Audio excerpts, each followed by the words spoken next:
Welcome you all in our YouTube channel Moral English Guru.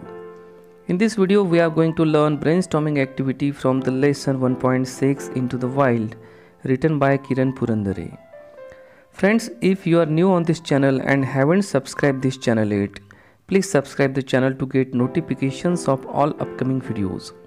So let's begin brainstorming activity from the lesson Into the Wild. Question number A3-1.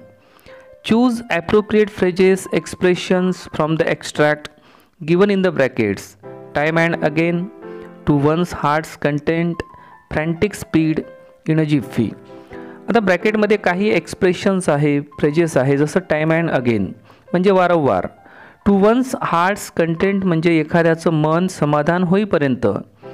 फ्रॅन्टिक speed म्हणजे अशी speed, एखादा व्यक्ती अशा स्पीडमध्ये धावतो की जणू काही तो वेडापिसा झालेला आहे. इन अ जिप्पी म्हणजे इन अ मोमेंट, एका क्षणामध्ये.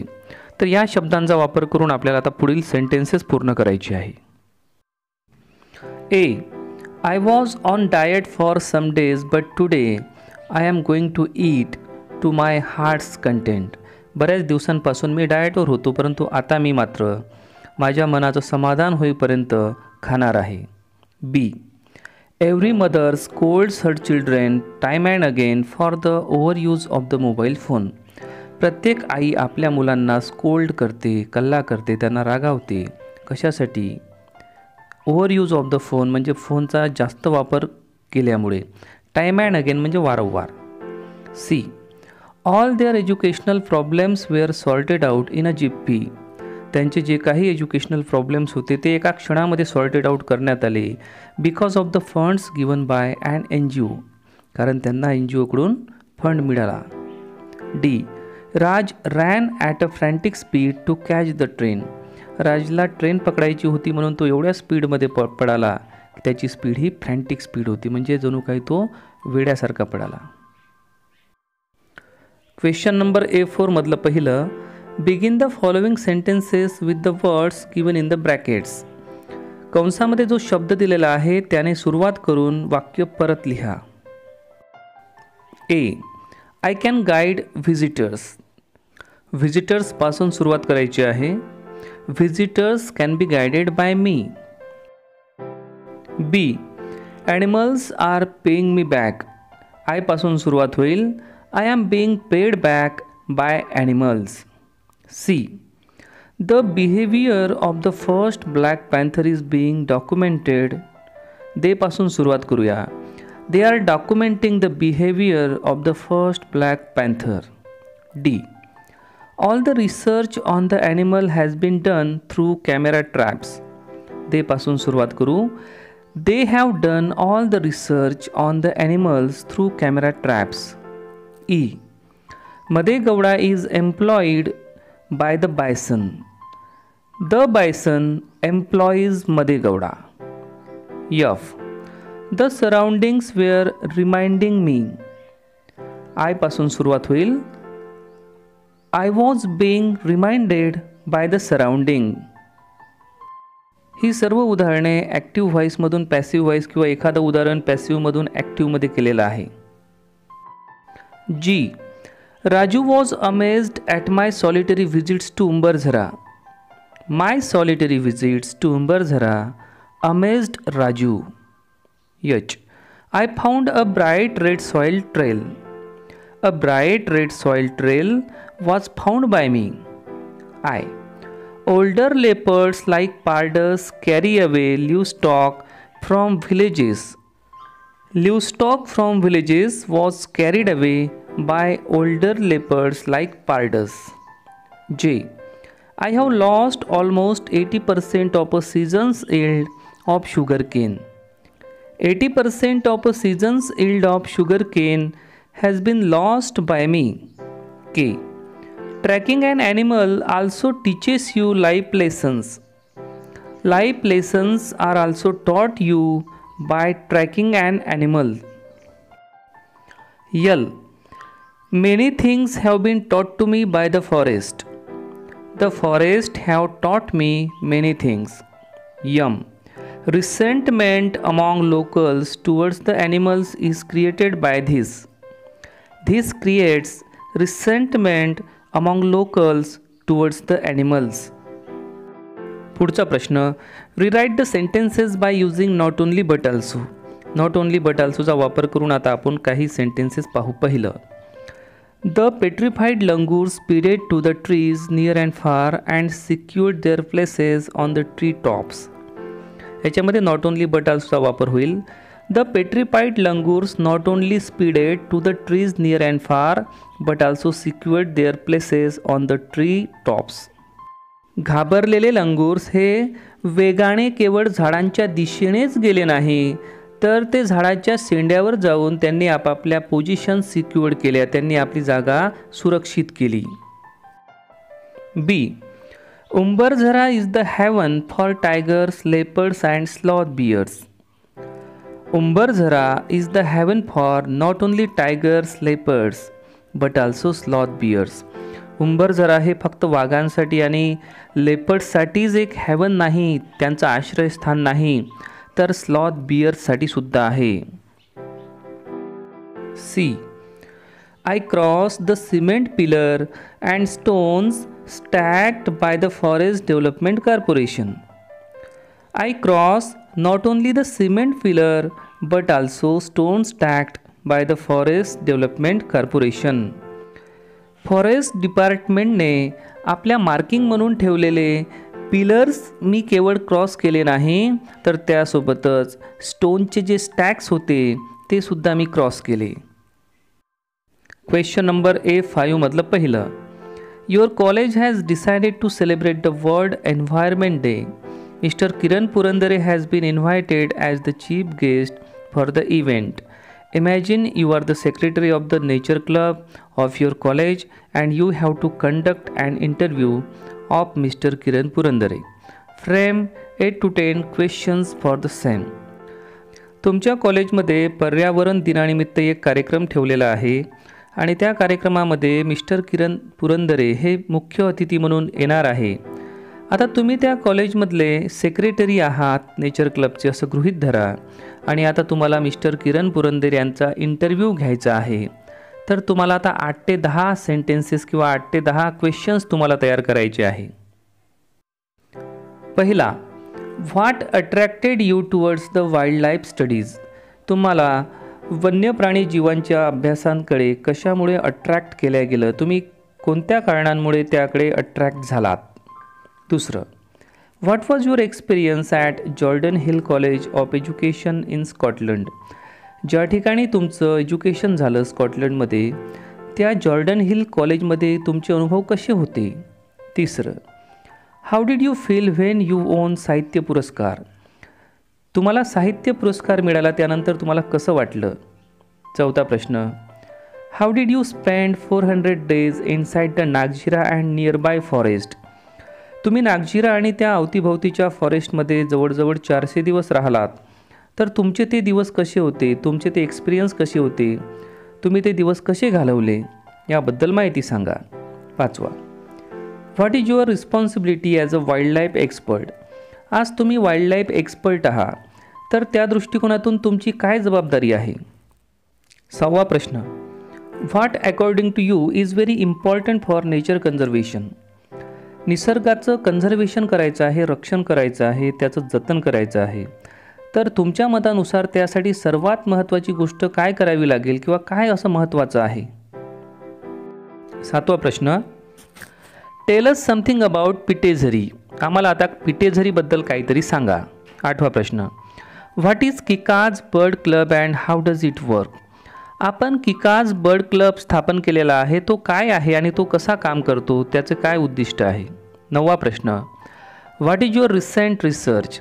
आपण वाईल्ड लाईफ क्षेत्रामध्ये रिसेंटमध्ये काय रिसर्च केलेले आहेत, आपले कुठले शोध आहेत. 10वा प्रश्न, what message would you leave for the people interested in bird watching and wild animals habitat preservation. ज्या लोकांना पक्ष्यांचं निरीक्षण करणे आणि वन्य प्राण्यांचे जे हॅबिटॅट्स आहे त्यांचं प्रिझर्वेशन करण्यामध्ये इंटरेस्ट आहे, तर अशा लोकांसाठी तुम्ही काय मेसेज द्याल. क्वेश्चन नंबर A5 मधलं second, imagine you have visited the jungle of Nagarhole. Write a report to be published in your college magazine. or in a local newspaper. इमॅजिन करा की तुम्ही नगरहोलच्या जंगलला व्हिजिट दिलेली आहे आणि आता तुम्हाला न्यूजपेपरसाठी किंवा तुमच्या कॉलेजच्या मॅगझिनसाठी एक रिपोर्ट तयार करायचा आहे. I visited Nagarhole Reservoir on 31st of December 2019. Nagarhole, officially known as Rajiv Gandhi National Park, is one of the best managed parks in the country, offering a very good park experience. At Nagarhole, I enjoyed game drivers, jeep safari, boat ride and elephant ride. Nagarhole Park is open throughout the year and offer extensive sighting for wild elephants, bison, wild dogs, fox and crocodile. Tigers and leopards are more elusive and not spotted as often. I visited Kabini area. The company has created a splendid lake to the south of the park which separates it from Bandipur Tiger Reserve. Nagarhole is derived its name from Naga means snake and hole referred to as streams. Nagarhole Park is declared as 37 Tiger Reserve in India. It is also considered as World Heritage by UNESCO. Three of the park, namely Bandipur, Mudumalai and Wayanad Wildlife Sanctuary, are adjacent to the Nagarhole. I spotted there Bengal tigers, Indian leopards, bear, striped hyena, which are the predators that I could spot in the park. Again, I spotted some herbivores like elephants, chitad, sambar deer and barking deer. Around the national park, it was a fabulous and thrilling experience. Nagarhole is 200 to 222 kilometers from Bangalore and 60 to 80 kilometers from Mysore. It's a wildlife destination and usually popular for nature tourism. My riverside, lakeside experiences and resorts around Kabini Reservoir are unforgettable. I enjoyed nature walks, bird watching, jeep safaris. It is the only park to visit for tigers sightings. It certainly is one of the best reservoirs for bird watching. Nagarhole Sanctuary is really heaven for wild animals and heavens for us if we are little interested in loving birds and animals. तर अशा प्रकारे आपल्या कॉलेजच्या मॅगझिनसाठी किंवा स्थानिक वर्तमानपत्रांमधून प्रसिद्ध करण्यासाठी नगरहोलला आपण भेट दिल्यानंतर त्या ठिकाणी आपण काय पाहिलं, तिथं आपल्याला कसं वाटलं, तर त्याचा एक रिपोर्ट अशा प्रकारे आपण प्रसिद्ध करू शकतो. Question number A5 third. Shaz has contributed towards conserving the wild animals and their habitat. Your college had decided to spread the message in the society and arrange a rally. Prepare an appeal to ensure maximum participation, informing about the day, date and other relevant details. वन्य प्राणी संवर्धन, त्यांचं संरक्षण, त्यांचे हॅबिटॅट्स यांचं preservation या संदर्भात शाजने फार मोठं योगदान या क्षेत्रामध्ये दिलेलं आहे. आता आपल्या कॉलेजच्या माध्यमातून एक रॅली काढून आपल्याला समाजाला एक मेसेज द्यायचा आहे आणि समाजाला एक अपील करायची आहे, त्यांचं पार्टिसिपेशन या क्षेत्रामधलं वाढवायचं आहे. तर चला पाहूया शाजने काय कॉन्ट्रीब्युशन केलं आणि समाजाला आपण काय त्याची माहिती देऊ शकतो आणि समाजाकडून आपण काय योगदान घेण्याचा प्रयत्न करू शकतो. BCRTI means Buffer Conflict Resolution Trust of India was founded by Shaz to solve the conflict between animals and humans and to secure and preserve animals' habitat. He brought awareness among the villagers on the edges of the forest that animals are our friends and they can pay us with several means. BCRTI has minimized conflict of human beings regarding wild animals and their lives. The humans cannot save this earth without wild animals. Then why don't we try to save them and their habitats? They can be our friends in different ways. Besides this, we should visit to Nagarhole or any such reservoir once in our life. This is the message given by Shaz. शाजने BCRTIची स्थापना करून आजूबाजूच्या खेड्यांमधील लोकांना वन्य प्राण्यांबद्दल कसं प्रेम निर्माण होईल आणि त्या लोकांसाठी त्या वन्य प्राण्यांच्या माध्यमातून, टुरिझमच्या माध्यमातून त्यांच्याकडे कसा पैसा येईल हे त्यांना शिकवलं. आणि वन्य प्राणी आणि मानवांमध्ये जे काही कॉन्फ्लिक्ट होते, जो काही संघर्ष वारंवार होत होता, तो संघर्ष त्याने कमी करण्याचा प्रयत्न केला. आणि त्याने लोकांना हे पण सांगितलं की ही पृथ्वी केवळ माणसाची नाही तर प्राण्यांची सुद्धा आहे. प्राणी आणि मानव हे दोघंही या पृथ्वीवर आनंदाने राहू शकतात, त्यासाठी एक म्युच्युअल अंडरस्टँडिंगची गरज आहे. तर हा एक चांगला मेसेज त्याने समाजाला दिला. पुढचा प्रश्न, nature is a great teacher and a guide. निसर्ग हा फार मोठा टीचर आहे आणि एक मार्गदर्शकसुद्धा. Complete the mind map as instructed as per the title concept. आता एक टायटल दिलेलं आहे, नेचर टीचेस मोस्ट इम्पॉर्टंटली. आता नेचर आपल्याला काय काय शिकवते, तर या ठिकाणी एक गोष्ट दिलेली आहे की नेवर टू स्टॉप डिस्कवरिंग. म्हणजे कधीही डिस्कवरिंग करणं थांबवायचं नाही, नवे नवे शोध लावायचं थांबवायचं नाही. हे आपल्याला नेचर टीचेस करते, शिकवते. तर त्यासोबतच आणखीन काय शिकवते पाहूया. निसर्ग आपल्याला शिकवतो to live happily in adverse condition. प्रतिकूल परिस्थितीमध्ये सुद्धा आपल्याला आनंदाने जीवन जगण्याचं शिकवतो. Forest is constantly communicating. जंगल हे नेहमीच कम्युनिकेट करत असतं, ते कधीच शांत नसतं, हे शिकवतं. त्यानंतर this earth belongs to every creature biggest or smallest. पृथ्वीवरचा कोणताही क्रिएचर असो, मोठ्यात मोठा किंवा लहानात लहान, त्याची ही पृथ्वी आहे, पृथ्वी ही सर्वांची आहे, हे नेचर आपल्याला शिकवतं. Listening is more important than seeing. निसर्ग पुन्हा एक गोष्ट आपल्याला शिकवतो की केवळ पाहणं महत्त्वाचं नाही किंवा पाहण्यापेक्षाही ऐकणं हे जास्त महत्त्वाचं असतं. त्यानंतर शिकवतं की importance and value of protecting animals.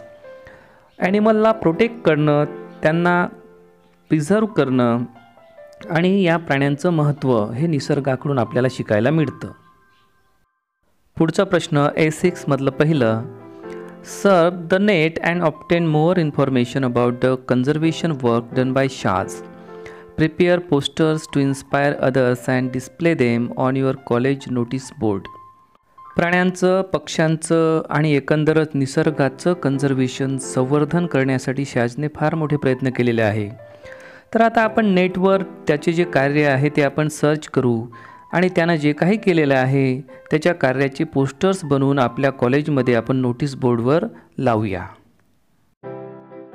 Shaz Jung's remarkable contribution as a wildlife expert and photographer.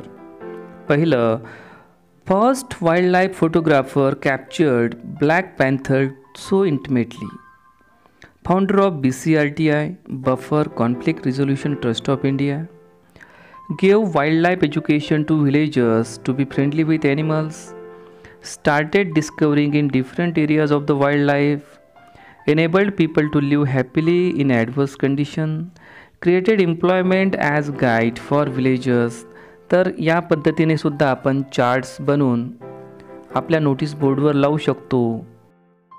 त्यासोबतच save wild life save ecology. वन्य प्राण्यांना वाचवा आणि आपली परिसंस्था म्हणजे पृथ्वीचं संरक्षण करा. Don't destroy animals habitat. ॲनिमलचे हॅबिटॅट, त्यांचे निवारे डिस्ट्रॉय करू नका. Don't interfere in to wildlife habitats. Wildlife हॅबिटॅट्समध्ये मानवाने इंटरफिअर करू नये. अशा प्रकारचे संदेश देणारे आणि याहीपेक्षा अधिक आपल्याला जे योग्य वाटेल, परंतु त्या सर्व पोस्टर्समधून शाजने केलेलं कार्य लोकांना माहीत झालं पाहिजे. पुढचा प्रश्न A6 second, find out information about the qualification and eligibility required in the professions related to wildlife such as forest officer, ranger, wildlife photographer, environmentalist, geologist and tour manager. या प्रश्नामध्ये जे काही jobs, professions आपल्याला या ठिकाणी दिलेले आहे, तर हे प्रोफेशन्स करण्यासाठी किंवा त्या प्रोफेशनमध्ये आपल्याला एंट्री करण्यासाठी आपल्याकडे कोणतं क्वालिफिकेशन असणं आवश्यक आहे आणि कुठली एलिजिबिलिटी म्हणजे पात्रता असणं आवश्यक आहे, या संदर्भात आपण आता माहिती पाहणार आहोत. पहिला आहे फॉरेस्ट ऑफिसर किंवा रेंजर, वन अधिकारी. Candidate between 18 to 30 years of age are eligible to apply. The age limit varies from state to state. Qualification for a candidate interested in becoming a forest ranger should have degree in natural sciences, mathematics, zoology, statistics, mechanical, civil, chemical engineering or agriculture. म्हणजेच आपल्याला one अधिकारी बनायचं असेल तर आपलं वय हे 18 ते 30 असलं पाहिजे आणि आपल्याला सायन्सच्या क्षेत्रामधलं किंवा मॅथमॅटिक्स, झुलॉजी, स्टॅटिस्टिक्स आणि वेगवेगळ्या इंजिनिअरिंग फील्ड्समधलं किंवा ॲग्रिकल्चरल फील्ड्समधली डिग्री आपल्याकडे असणं आवश्यक आहे. आता बघूया दुसरं क्षेत्र, wild life photographer. Candidates who have cleared 12th exam are eligible for the diploma certificate courses in wildlife photography. There is no such age limit for becoming a wildlife photographer. If you have a bachelor or master's degree, then you can go for this profession. आता wildlife photographer बनायचं असेल तर वयाची अट नाही, परंतु 12वी उत्तीर्ण आपण असलो पाहिजे आणि त्यासोबतच जर कुठली डिग्री किंवा मास्टर डिग्री जर असेल तर फारच चांगलं. आता पाहूया एन्व्हायरमेंटलिस्ट म्हणजे पर्यावरणवादी. To become an environmentalist aspiring candidates must have at least master degree in environmental science, physics, physical sciences or alike. This can also help one become an environmentalist. पर्यावरणवादी बनायचं असेल तर विज्ञानाच्या क्षेत्रामध्ये किंवा शारीरिक शिक्षण किंवा भौतिकशास्त्र किंवा पर्यावरणाशी संबंधित वेगवेगळ्या शाखांमध्ये आपल्याला मास्टर डिग्री मिळवणे अत्यावश्यक असेल. जिओलॉजिस्ट भूगर्भशास्त्रज्ञ. Eligibility to become geologist a candidate must have bachelor degree in geology, earth sciences or related scientific field. After doing graduation, a candidate can pursue masters in the field for higher education. Candidate must have doctoral degree, PhD also.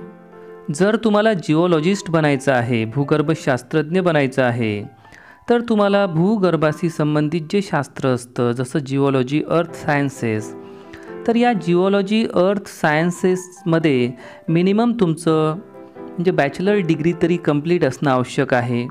जर आपण या क्षेत्रामध्ये master किंवा PhD holder असाल तर फारच चांगलं. शेवटचं क्षेत्र आहे tour guide. Candidates who have completed 12th education with minimum 50% marks are eligible. There is no maximum age limit to apply for this course.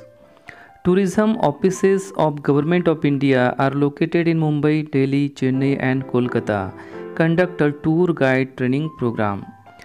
Delhi, Mumbai, Calcutta आणि चेन्नई या गावांमध्ये, या मोठ्या मोठ्या महानगरांमध्ये टूर गाईडशी संबंधित क्षेत्रामध्ये डिप्लोमा आणि काही कोर्सेसमध्ये एज्युकेशन देण्याचं काम गव्हर्मेंटच्या माध्यमातून केलं जातं. टूर गाईड या क्षेत्रामध्ये जर आपल्याला जायचं असेल, आपलं करिअर निर्माण करायचं असेल, तर आपण वर्ग 12वा उत्तीर्ण असलो पाहिजे आणि वर्ग 12वीमध्ये कमीत कमी 50% गुण आपल्याला असावे आणि या टूर गाईड या क्षेत्राची आवडही आपल्याला असायला पाहिजे. So this was the brainstorming activity from the lesson 1.6 Into the Wild part 2. And friends, if you are new on this channel and haven't subscribed this channel yet, please subscribe the channel Moral English Guru to get notifications of all upcoming video. Thanks a lot for watching this video.